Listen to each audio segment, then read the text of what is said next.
نحمده ونستعينه ونستغفره ونؤمن به ونتوكل عليه ونعوذ بالله من شرور أنفسنا ومن سيئات أعمالنا من يهده الله فلا مضل له ومن يضلل فلا هادي له وأشهد أن لا إله إلا الله وحده لا شريك له وأشهد أن سيدنا ومولانا وحبيبنا وشفيعنا محمدا عبده ورسوله أرسله إلى الناس كافة بشيرا ونذيرا وداعيا إلى الله بإذنه وسراجا منيرا صلى الله تعالى عليه وعلى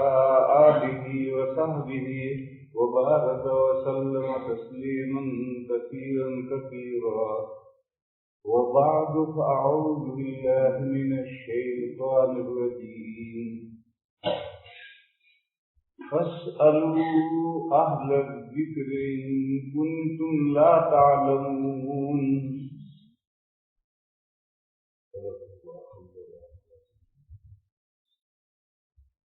بزرگوں اور بھائیوں، آج میں ششو پنج میں مبتلا ہوں۔ شش کے معنی ہے 6 اور پنج کے معنی ہے 5۔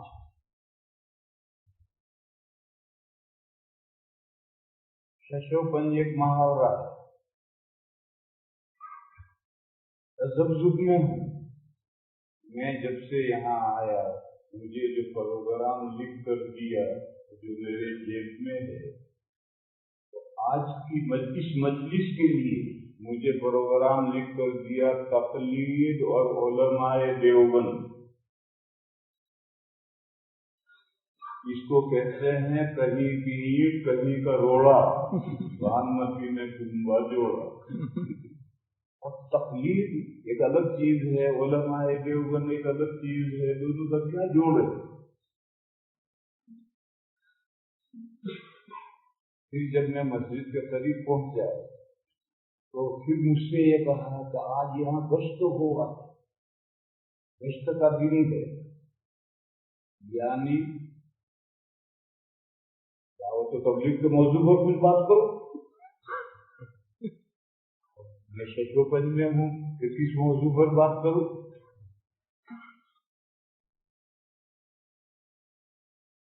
ایک قصہ یاد آیا۔ ایک وائز تھے، وہ ہمیشہ کربلا کے موضوع پر تقریر کرتے اور کوئی موضوع جانتے ہی نہیں۔ ایک مرتبہ چند لوگوں نے کہا ان کو پھنسانا ہے۔ تقریر میں جب تھوڑی دیر رہی تو کہا آج آپ کو قل ہو اللہ کی تفسیر کرنی۔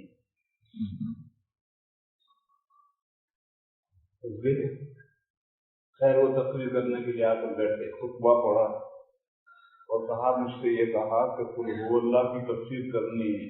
جانتے ہو یہ قل ہو اللہ کس پر نازل ہوئی ہے؟ یہ کربلا والے کے نانا پر نازل ہوئی اور کربلا کا قصہ شروع ہوا۔ اسی نے گزار دی۔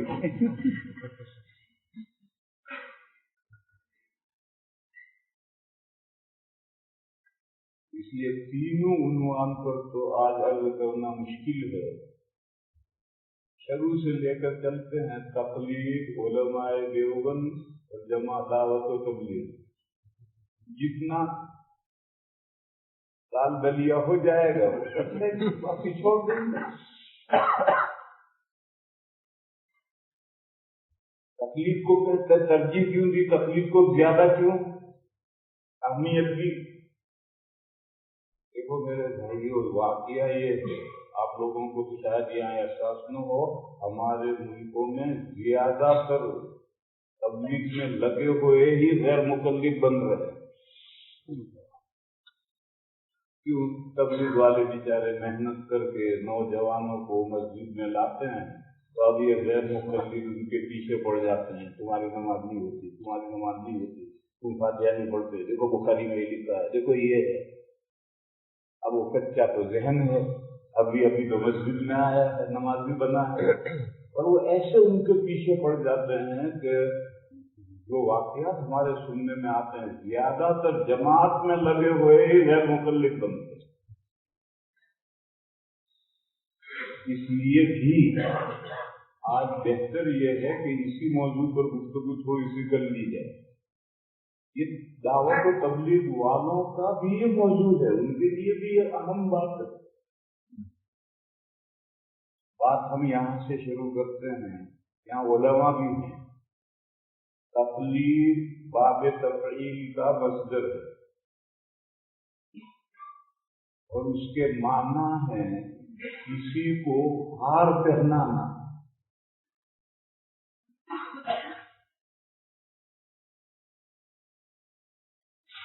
عقیدت کا ہار، کہ جس کو آپ نے عقیدت کا ہار پہنایا وہ جب چلے اس کو فالو کرو، پھر پیچھے پیچھے چلو۔ یہ ہے تقلید کی حقیقت۔ ہمارے یہ غیر مقلد بھائی جو ہیں وہ لوگوں کے ذہنوں میں تقلید کے سب سے پہلے معنی ہی غلط بٹھاتے ہیں۔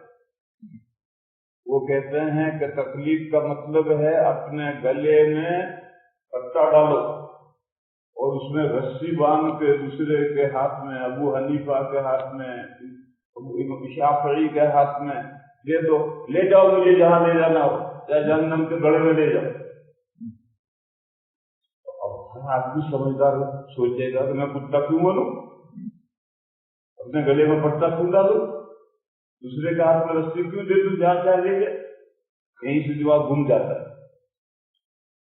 میرے بھائی یہاں علماء موجود ہیں، وہ جانتے ہیں کہ یہ تقلید کے معنی نہیں ہے، یہ تو تقلد باب تفاعل کے معنی ہے۔ تقلید تو باب تفعیل ہے، تقلد باب تفاعل ہے، یہ تو تقلد باب تفاعل کے معنی ہے، تقلید کے معنی نہیں ہے۔ اگر آپ تقلید کے معنی صحیح طریقے پر سمجھ جائیں تو پہلے ہی مرحلے میں ذہن صاف ہو جائے۔ تقلید کی بات یہ ہے آپ دین کی جو بات نہیں جانتے، سارے دین پر عمل کرنا ہے، اور آپ دین کی جو بات نہیں جانتے تو آپ کو جس سے عقیدت ہے اس سے پوچھو،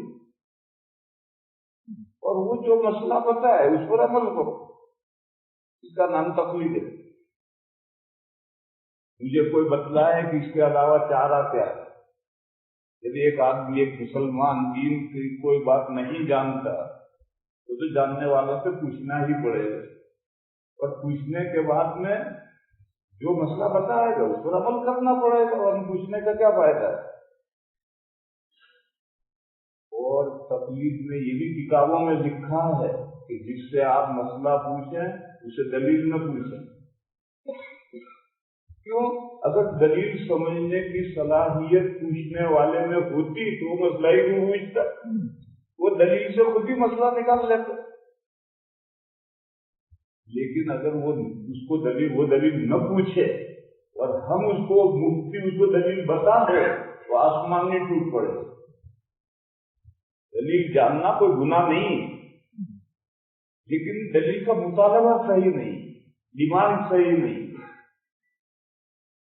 دیکھو 4 فقہ ہیں، چاروں فقہوں کی بڑی کتابیں تم اٹھاؤ، سارے مسائل قرآن و حدیث کے دلائل سے بھرے پڑے، کوئی مسئلہ جب قرآن و حدیث کے دلیل کے بغیر نہیں۔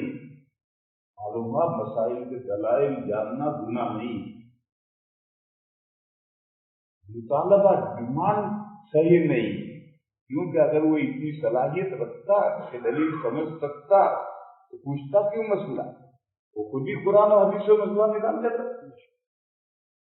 بہرحال تقلید کا مفہوم یہ ہے، اس مفہوم کو ایک مثال سے سمجھو۔ آج کے پلین سے 3 پارٹیوں کے 3 لیڈر آ رہے ہیں، 4 پارٹیوں کے 4 لیڈر آ رہے ہیں،